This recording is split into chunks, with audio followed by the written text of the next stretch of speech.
Uranus with the Revitalize. Katulad na lamang nung ay pa-revitalize nila dati. Ayaw talaga magpahuli ng Fnatic Onyx Philippines pagdating sa mga sorpresa. Mga bulagaan. Mga bulagan. 2024. Grabe talaga ang mga picks dito ng Fnatic Onyx.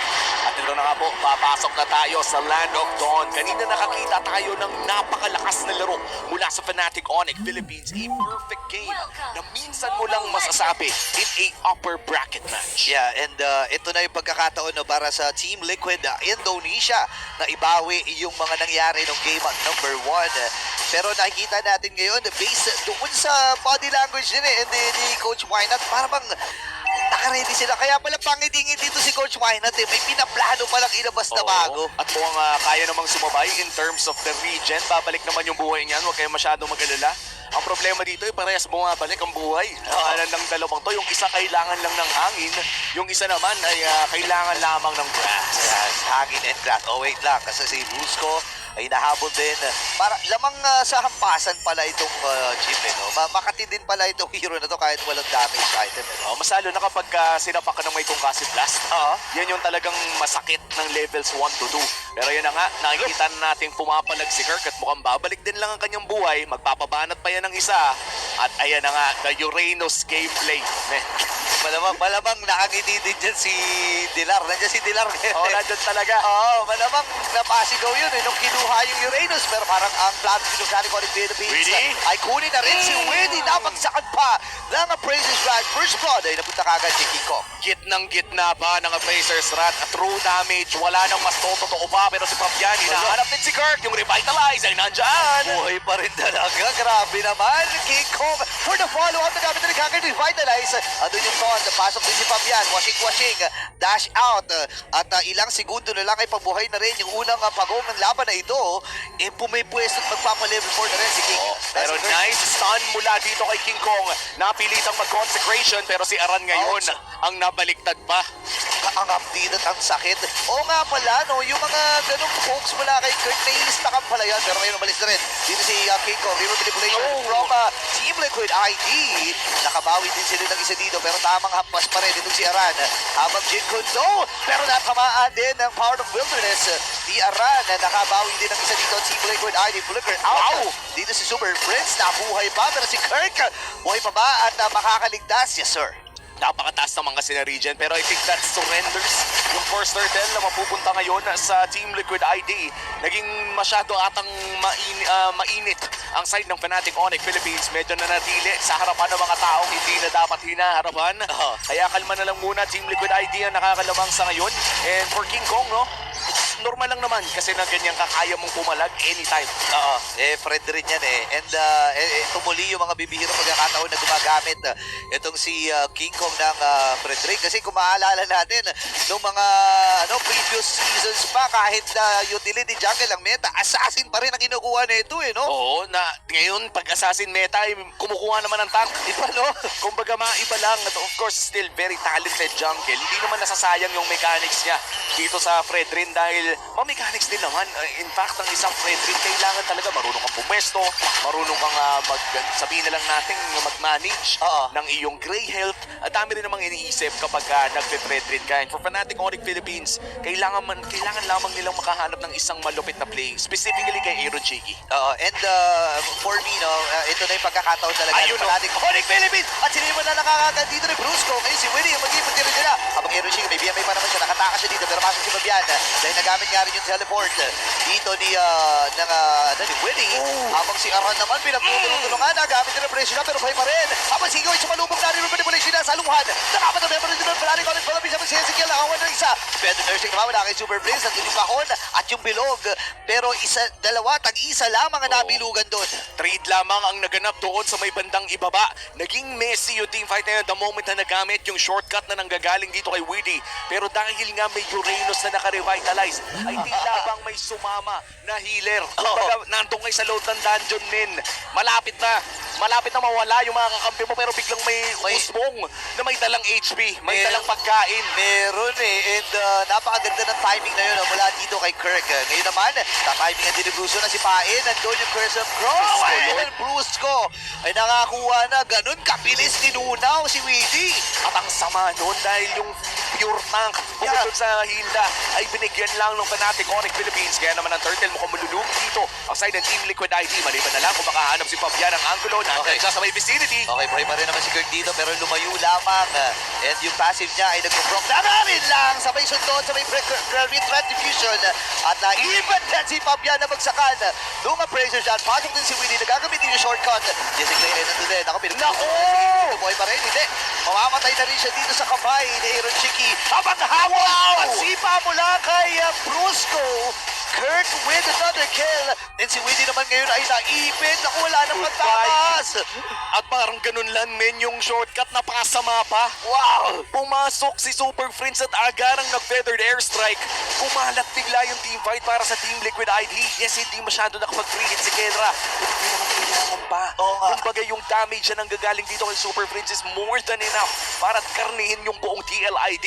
At ngayon na meron na ditong Sky Piercer, si Kendra, siguro dito na natin matitikman ang mga bala ng Filipino Savage. Nako, eto na yung pangangarne, literal, dito kay Aran. Ilang beses na rin nag-attempt dito ang Fnatic Onyx Philippines. Dahil nga sa kakunatan din ni Aran, no, na ililigtas at nabubuhay siya doon. Pero kasi dumarating na rin sa punto ng laro na ito na napapabayaan itong si Kelra. Remember, basag na yung gitna, basag na rin yung bandang itaas. Hindi pa nakakuha ng death dito si Kelra at nakita na natin yung performance niya noong mga nakaraang araw.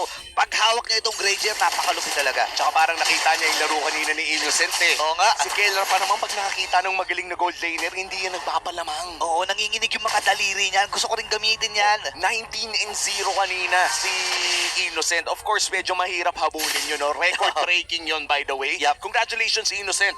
Dahil siya ang may pinakamataming kills ngayon in M-Series history in one game. Grabe, no? Yun, ganong kalupit yung naging Granger game kanina. Kaya siguro na ginanahan din mag-Granger dito si Kelra papasok against Team Liquid ID. And in this matchup, no, Burrito, yung tapatan naman ng Claude at Granger, maganda yan pag pumasok na ng late game. Oo, tama ka nga doon. And speaking of pagpasok, pumasok na nga rin sa may bandang ibaba at napagtulong-tulungan. Dito si Kelra mula doon sa shortcut. Sabay balik din na papunta doon sa kanilang pinanggalingan. Ngayon si Super Friends nasa gilid. May nag-aabang na simpa mula kay Brusco at hawak pa rin ni King Kong itong pagong na ito. Ngayon pinagtulong-tulungan na siya tatlo. Blazing duel sa likuran. Pero ni Fabian ay nakabawi na nga rin. Habang flicker mula dito kay Super Friends. Lipad-lipad na siya with wing by wings. Pero buhay pa rin si Kirk. Napakakunad lamang talaga pero walang malakas sa lima. At Team Liquid ay makakuha ng kill. At napakahirap nga talagang mabuhay doon. 5 na ang kumakarne sa isang Yura. Kahit pa sabihin natin na Yura yan, hindi pa rin yan magiging sapat para sabihin naman nating tanggihin yung limang damage dealer na nanggagaling sa Team Liquid ID. Napakadikit ng game 2 natin dito, Burrito. Balikan lamang Team Liquid ID. Lamang na naman sa ngayon and Fnatic Onyx Philippines. Medyo nawala yung tempo na nahawakan nila kanina nung tuloy-tuloy ang pagsipa ni Brusco. Alam mo yun yung gusto kong sabihin kanina, yung tempo ay nabago talaga at napupunta na doon sa poder ng Team Liquid ID. Pero remember, 8 minutes pa lang naman and isa sa mga threat na kailangan natin pag-usapan dito, itong si Kelra at si Super Prince. Si Super Prince, isa sa mga masasabi kong sobrang consistent na mid laner, no? Dito sa M6. Hindi lang siguro sa buong mundo rin. That's true. At napakarami nagkukumpara sa kanya kay Sans, tapos kay Yue, na pinaghalo-halo na daw, parang ganun.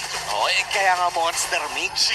Kumbaga, alimaw talaga mag-play nito si Super Prince. At bukod pa dyan, ay sabihin na lang natin na kaya niyang ilaruin yung mga ma-micro na mage. Yup. Hindi siya yung mga mage users na sabihin na natin nakatayo lang o pa-flicker-flicker lang sa ganyan. Lahat ng ginagamit ni Super Prince, mga Louis, ganitong farsa na kailangan lumipad at malapitan, pwede ding gawin. At sa ngayon, Fnatic Onyx Philippines mukhang bumibili lamang ng espasyo having that river control against Team Liquid ID. The flicker play from Brusco. Okay, nakasipa na nga rin habang si Kirk ay nandun with the revitalize pero may titigil siya pa, hindi. Namatay din si Brusco. May blazing duel naman naman kay Aaron Shiki at si Kirk. Naging punti na dalawang kagad pumunta din sa Fnatic Onyx Philippines. Habang si King Kong sinasalo lang lahat ng damage mula sa Team Liquid. Atras muna sila dito at kailangan nila mag-regroup kasi 10 segundo mabubuhay na rin yung Lord. O hindi pa ata sapat ang burst damage ng Fnatic Onyx Philippines dito. Sinubukan Kaloban ni Brusco gumawa ng play. Hinarangan lamang ang mga bala ni Kelra. Kaya naman nahirapan ng Team Liquid ang Fnatic Onyx Philippines na bumanap ng initial kill sa engage na yon. TLID sisimulan na ang pinakaunang lord ng larong ito, King Kong. Mukhang mababurn ang kanyang HP is Kel with some nice vision and poking. Yeah, and 10k na lang yung buhay ng Lord na ito at malaya makukuha ito ng Team Liquid Indonesia. And ngayon, kailangan ding pag-usapan ng Fnatic Onyx Philippines yung mga naganap ng early game. Kasi ako nag-expect ako na early game makakapalag sila dito pero para bagang kumbaga nag-download game lang muna yung Team Liquid ng game 1 Parang nagkaroon ng oras kung saan na-assist na ng Team Liquid ID. Ano ba yung pwede nating gawin? Ganito ano pala. ba kailangan ni Adjust ng Fnatic Onyx Philippines? Naging dominating man ang kanilang game 1. Itong game number 2 ay nakakalamang na ang Team Liquid ID. Naging maganda ang kanilang response dito with the chip. Talagang medyo mahirap solusyonan yan kapag sabihin na lang natin na wala ka masyadong mobility. So for Fnatic Onyx Philippines, siguro bide your time lang eh. Saktong wait clear ka na muna, bossing. Ganun nga ginagawa ni Kirk kasi alam niya rin na hindi pa nila ma-afford na makipagsabayan dito. And remember, hindi ito yung traditional na XP laner na lagi nating nakikita, no? Yung may mga pang zone, yung may zone yes, pwede rin, pero kasi wala tong control. Yun siguro yung medyo kinakalamang dito ng Team Liquid ID against dun sa lineup ng Fnatic Onyx Philippines. Pero kailangan tumagal. Kailangan mapalalim dito ng Fnatic Onyx Philippines. And sa ngayon naman mukhang nasa magandang sitwasyon pa rin ng Fnatic. Nasa magandang sitwasyon pa rin naman. Wala pa namang inhibitor turret na bumabagsak. Again, this is just the first lord of the game. Pero maraming naagaw ang Team Liquid ID doon. Kaya lumobo pa rin ang kanilang gold lead, 2K, 4K gold lead. Noong nagsimula ang lord push na yon ay nasa 2K lamang. Ngayon Team Liquid ID, napadoble nila yon. Kalma na lang muna dahil medyo mahirap na gumawa ng risk sa ngayon. Dahil pakiramdam ko for Team Liquid ID, kaya talaga nilang pumalag in a real 5v5 scenario. Pitas-pitas na lang muna siguro kung Pilipinas ka. And ang mahirap kasi dito para sa Team Liquid, hindi lang mobility ang meron sila sa kanila, yung buong mapa, yung yung presensya sa mapa ni Widdy. And any moment kasi pwede lang siya mag-shortcut, patawagin yung tropa, and makipagsabayan na kagad kung sino man ang gusto niyong mahuli. Ilang beses natin nakita yon, yung pinakauna ay against Kelra dun sa may bandang ibaba. Pero ngayon ay unti-unti kumukontrol ang Team Liquid doon sa may lower portion ng mapa ng Fnatic Onyx Philippines at si King Kong lamang ang may kakayahang mag-check ng mga bush na yan. Kakalmahan naman siguro nila. Wala pa namang 8K yung gold. Winnable pa rin naman. Sadyang may ramdam ka lang na konting lamang ang Team Liquid ID in terms of long team fights. Ang maganda naman dito for Fnatic Onyx Philippines ay hindi masyadong behind si Kelrano. Kahit sabihin na natin 1,000 yung lamang dito ng isang Claude, hindi naman masyadong nagmamata in terms of the damage. Mamaya pa siguro yan kung lumaki ng mga 2K or 3K kasi isang buong item na ang lamang ng Claude nun kung sakali ba. For Fnatic, clear lang talaga. Yun lang kailangan nilang isipin sa ngayon. Parang sinabi nga rin kay Kirk, ikaw na bahala dyan. Sige, mag-clear ka muna ng wave. And make sure mo lang na masisipat mo yung mga gilid-gilid dyan. Kasi again, merong Y-walk dyan. Ayan, pwedeng any moment ay tumulay at pumunta dyan, pumasok dyan. Ito si Widdy. And ngayon, nagkakita na pareha sa jungle. Tignan natin ang sayaw sa Lord. Kung si King Kong pa rin ang hahawak, tandaan natin because of the changes dito sa Lord, ay hindi ito pwedeng panghawakan ni King Kong ng matagal. And the same could be said kay Fabian. Kung sino mga umahawak nito, ay mas makakalamang naman siguro si Fabian dahil may innate na lifesteal ang isang War Axe build dito sa Suyo. Okay, naiipit ata dito si Kirk. Habang river manipulation ay sinimula na nga kagad na Team Liquid Indonesia Federation. Sige na ako na lang kill. Habang si Kiko ay nandun, nakabawi din ang isa itong si Ezekiel. 14k ang buhay ng Lord. I-release ng panandalian lamang. Si Ezekiel, nandun pa niya pokes. King Kong dito, medyo delikado siya. Half health. Siya dito. Habang si Fabian, naku siya ata magiging delikado dito habang si Hiroshige versus Kelra. At namamapatay na rin si Kiko. At anong makukuha pa ito ng Team Liquid? At ang kasagutan ay oo. Team Liquid Indonesia ay nakalamang na. Nakulong sa loob ng Lord Pit si King Kong at sa pagpasok doon ni Aaron Jiki ay nahanap niya yung very low HP na Fredrino. Nakikita natin yung gray health, napakalaki. Siguro kung naisampal niya yung Abracer's Rat o meron siyang sapat na energy para ilapag yun, that could have been a different story. Pero sa moment na yun ay ilang hits lamang ang kinailangan gawin ng Team Liquid ID para makuha yung score na yun against this Fredrin. Kitang-kita naman kasi sa build, Papi. Nakikita mo dito, pang tunaw ng tank yan eh. Ang hirap talaga talaga saluhin ng mga damage mula kay Aaron Shiki. And tama ka dun eh. Tapos Malefic Gun. So, kahit pa paano nagkaroon ng kalamangan pagdating sa range. And ito na nga yung range battle. Natamaan din ng mga Dead Sonata dito. Naramdaman ni Ezekiel at kailangan niya mag-replenish ng buhay. Pero lumalaki na talaga ang gold lead ng Team Liquid ID. 7K gold lead at kitang-kita ang suporta ng mga Pilipino. Tungkol sa may bandang ibaba. Kirk, makaka-region naman ang Bagya pero yung Lord ay nandun pa rin. Nagmamarcha pa rin in the bottom lane. Ang buong matagal-tagal na pagdedepensa ang gagawin ng Fnatic dito, Burrito. Kapit lang kung ikaw ay nakasuporta si Fnatic Onyx Philippines, kailangan mo lang kumapit, kailangan ibigay ang full support. Aray ko po! Napakakati naman ng mga normal hits dito na Aaron Shiki. Habang tumatama na rin yung Dead Sonata para dito kay Kelra. Ngayon, yung Lord ay sumuro na doon sa may bandang ibaba. Immortality ay available na rin para kay Brusco. Pero dito ata muna pipigil ang Tigo de Indonesia. Ayan na nga. Mukhang matutunan naman ng Lord. Fnatic Onyx. Isang inhibitor turret pa lang naman ang nawawala sa team wave. Lalaban na talaga nila ang mid lane. Pero ang stun ay maglaland kay Kirk. Forces out the consecration pero sumasakit na rin si Kelra. Si Aran ay tatangke ng Bagya pero yan na ata ang katapusan ng pag-push ng Team Liquid ID. Lamang na nga ng 7,000 kapatid. Lumobo na talaga and hindi makahanap ng solusyon dito ang Fnatic Onyx Philippines. Nakikita naman natin na sobrang kontrolado talaga ng Team Liquid, lalo na sa mga team fights. Kapag ka 5v5 kasi, alam nila na may kukuha sa likod, which is yun yung medyo may kakulangan para sa Fnatic Onyx Philippines. Kailangan mag-exert ng napakataas na effort dito ni Brusco para abutin si Ezekiel or even itong si Aaron Shiki. Habang sa Team Liquid naman, real-world manipulation tsaka blazing duels lang, goods na may purify pa yan sa Aaron, di ba? Tapos sasabayan mo pa ng chip dun sa likod, no? Oo nga. Napakahirap talagang labanan yan at kahit si Super Prince, wala na masyadong damage kay Aran. Ikukumpara natin yung game number 1. Napakarami kasi nilang damage dealer noon and snowball din kasi yung Fnatic Onyx Philippines. Ngayon, ito ang problema, no? Nakasabay itong si Aran, halos pa level 15 na rin and kailangan nilang humanap ng way para tunawin at butasin ito. And for me, kaya pa naman, may Lord kaya na mag-spawn in a few and may kakayahan pa sila dito na kumontest. Medyo magiging mahirap kung mapupok siguro nila ay ibang kwento. Kaso mo ang magandang vision na pinaprovide ni Aran. Brusco nakakonceal yung heal world na gamit na rin. Napakaagang pinato ni Ezekiel. Okay. Pang secure at pang box out lamang. Pero si Widdy ay nakita na rin nila sa may bandang likod. Lord, mukhang magkocontest na dito si King Kong. May angulo siya at makaka-reset ang call ng TLID. As sa likod, nandoon si Aaron Shiki. Napablazing duels na nga rin. BMI out. Kaya pinagtulong-tulungan si King Kong. Si Kirk ay sumasalubong din. Pamasa 30% yung buhay dito ng jungler for Fnatic Onyx Philippines. Ang ganda ng boxa ni Willie at ni Aran. Ngayon, tinutuloy lamang ni Aaron at ni Fabian. At tanong makakasilip pa sila? Hindi! At mamamatay din si Bruce dito na pablaro yung Immortality at si Kirk naman. Ang pinagtutulong-tulungan dito ng Team Liquid Indonesia. Trust mo na magiging call ng Fnatic Onyx Philippines. Masakit na rin yung mga pokes dito from Kelra.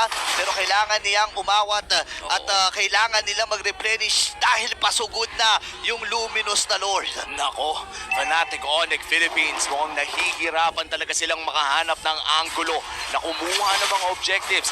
After their early game dominance dito sa game number 2, ay nakontrol na talaga ni Widdy at ng chip pick na to yung buong tempo ng laro for Fnatic. Kailangan na naman nilang tumipensa this time against the Luminous Lord.